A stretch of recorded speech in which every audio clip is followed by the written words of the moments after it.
আউযু বিল্লাহি মিনাশ শাইতানির রাজিম। বিসমিল্লাহির রহমানির রহিম।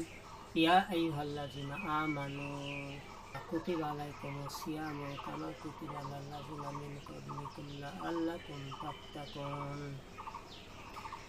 হে ঈমানদারগণ, তোমাদের উপর রমজানের রোজা ফরজ করে দেওয়া হয়েছে, যেমন ফরজ করে দেওয়া হয়েছিল তোমাদের পূর্ববর্তীদের প্রতি, যেন তোমরা তাকওয়া অর্জন করতে পারো। সম্মানিত হাজিরিন, রমজান মাসের অর্থাৎ এই সিয়াম সাধনার মূল উদ্দেশ্য হলো তাকওয়া অর্জন করা। অর্থাৎ আমরা সারাদিন না খেয়ে থাকি, কঠিন ক্ষুধা ও পিপাসায় আমরা কোনো কিছুই পান করি না বা আহার করি না।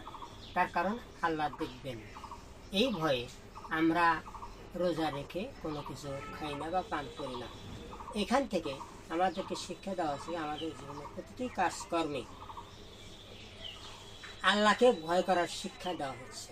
ইফতারি চার্টে একটা হাদিস দেখতে পাবেন, সে হাদিসে উল্লেখ করা হয়েছে যে যারা রোজা রেখে খারাপ কথা ও অশ্লীল কাজ থেকে বিরত থাকতে পারল না, তাদের ক্ষুধা পিপাসা আল্লাহর কাছে কোনো প্রয়োজন নেই। তার মানে ইসলাম রোজার সিয়াম সাধনের মূল উদ্দেশ্য হলো আল্লাহর ভয়ে অন্যায় এবং অশ্লীল কাজ থেকে বিরত থাকা।